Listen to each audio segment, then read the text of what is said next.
প্রতি রবিবার রাত ৯টা থেকে ১০:৩০ থাকতেই হবে টিভির কাছে। এক সময় মিরাক্কেল না দেখে রবিবারটা যেন রবিবারই মনে হতো না। আর ওই ছিল বাংলা স্ট্যান্ড আপ কমেডির সাথে আমার প্রথম পরিচয়। মিরাক্কেল যখন একটা টাইমের পর ধীরে ধীরে পপুলারিটি লুজ করছে, মনে হচ্ছিল আর হয়তো মীর, মৃদুলদা, অপূর্ব রায়, সৌরভ পালোদিদের কমেডি দেখা হবে না। টিআরপি কম মানেই শো বন্ধ। বাট ইউটিউব, ফেসবুক আর মুকেশ জেঠুর দৌলতে আজ আবারও বাংলা কমেডিয়ানসরা গ্রাউন্ডে ফিরে এসেছে।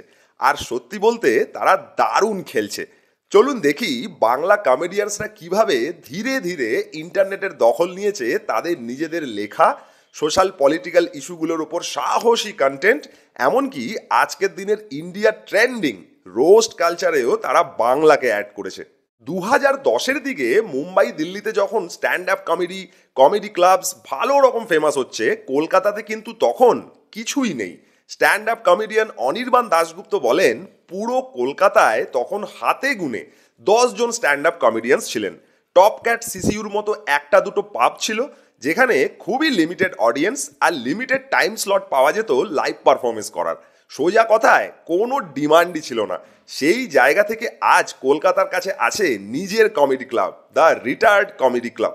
ইন্টারনেট হাতে পাওয়ার পর স্টেজ, অডিয়েন্স কোনোটাই আর সীমাবদ্ধ রইল না।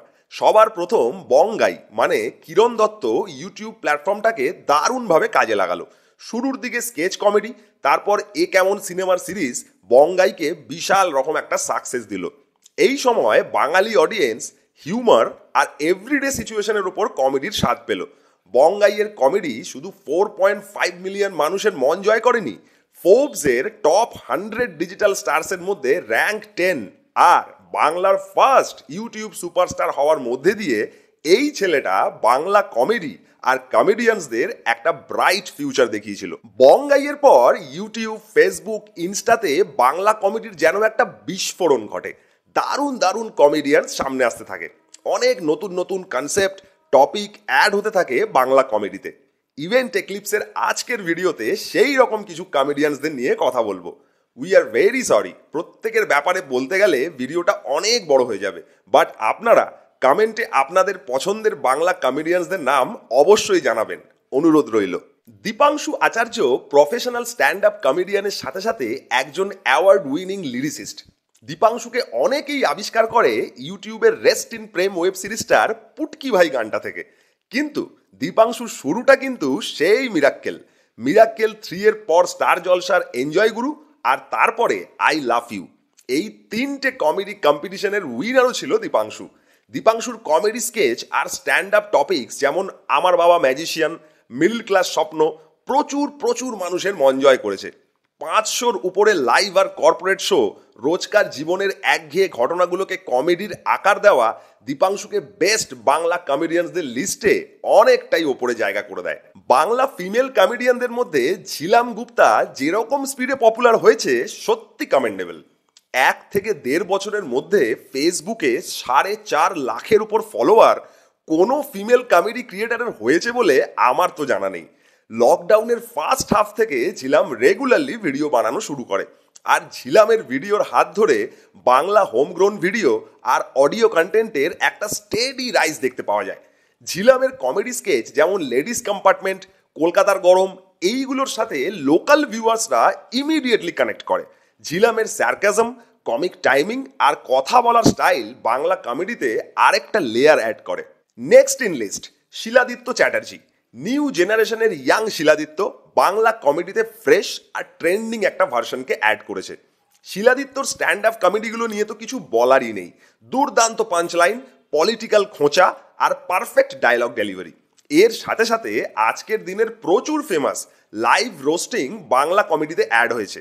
Credit goes to Shiladitya. Kolkata comedy কেত্তনে অঙ্কুশকে রোস্ট করার শোটা লাইভ আর অনলাইন দুটোতেই দুর্দান্ত পারফর্ম করেছে। মা বোন নিয়ে অসভ্যতা দেখানো হয়নি এই রোস্ট শোতে, তাই আপনি নিশ্চিন্তে দেখতে পারেন। আচ্ছা, কিছু কমেডিয়ানস দারুণ কমেডি শর্ট ফর্ম ভিডিও বানাচ্ছে, যেমন বাঁকুড়া মিমস। বাঙালি পরিবারের রোজকার ঘরোয়া টপিকের ওপর শর্ট ভিডিও যেমন ননভেজ বাবা, মা ও গোগো 80 থেকে 90 লাখ ভিউজ জেনারেট করেছে। এই চ্যানেলটার 7.5 লাখ ইউটিউব সাবস্ক্রাইবার এটা বুঝিয়ে দিচ্ছে স্ট্যান্ড আপ লাইভ রোস্টিং এর সাথে সাথে এখন বাংলা কমেডিতে শর্ট ফর্ম লোকজন দেখতে খুবই পছন্দ করছে। লাফটার সেন আরও একটা শর্টস চ্যানেল যা প্রচুর মানুষের রোজকার কমেডি এন্টারটেনমেন্টের গো টু ডেস্টিনেশন হয়েছে। বং শর্টসের শুভমের এক্সপ্রেশন বাঙালিদের নিয়ে টপিক, যেমন বৃষ্টি হলেই মাল খাওয়া, শান্তিনিকেতন বেড়াতে গিয়ে বাঙালি, এই 1-2 মিনিটসের শর্টস ভিডিওগুলো যারা লং কন্টেন্ট দেখতে টাইম পায় না তাদের জন্য পারফেক্ট একটা ব্যবস্থা হয়েছে। শুভমের শো স্টপার ডায়লগ উপ সরি এখন তো লোকের মুখে মুখে। শর্ট ফর্মে অভ্র রয় আরও একজন দারুণ কন্টেন্ট ক্রিয়েটার, যে দুবাই থেকে বাংলা কমেডি কন্টেন্ট বানাচ্ছে আর দেখাচ্ছে বাঙালি দুবাই চলে যাক কি আমেরিকা, বাঙালির টিপিক্যাল জিনিসগুলো কখনো বদলায় না। তাই সবচেয়ে বড় কথা, জায়গা এখন আর বাধা নেই। সিডনি থেকে সল্টলেক, বাংলা কমেডি এখন সর্বত্র, হাসি এখন গ্লোবাল। এখন প্রশ্ন, এরপর কি? এআই ডাবিং, সাবটাইটেল আর ওটিটি প্ল্যাটফর্মের যুগে বাংলা কমেডি পৌঁছে যেতে পারে ওয়ার্ল্ড স্টেজে। নতুন কন্টেন্ট আসছে, কমেডি পডকাস্ট, অ্যানিমেটেড স্কেচ, এমনকি মেটা হিউমার। নতুন প্রজন্ম সাহস নিয়ে কথা বলছে, হাসাচ্ছে, ভাবাচ্ছে। এটাই তো বাংলার আসল রসবোধ, যেটা সময়ের সঙ্গে সঙ্গে রূপ নিচ্ছে। আপনিও এই হাসির আন্দোলনের অংশ হতে চান? তাহলে এখনই খুঁজে দেখুন আপনার পছন্দের বাংলা কমেডিয়ান, সাবস্ক্রাইব করুন তাদের চ্যানেল, শেয়ার করুন তাদের ভিডিও আর কমেন্টে জানান আপনার সেরা কমেডি মুহূর্ত। কারণ দিনের শেষে হাসি মানুষের মধ্যে দূরত্ব কম করে। হাসি একমাত্র উপায় যা আমাদের মেন্টাল ওয়েলবিংকে দারুণভাবে ভালো করে তুলতে পারে। তাই শেষটা করব চার্লি চ্যাপলিনের একটা ফেমাস কোট দিয়ে, a day without laughter is a day wasted.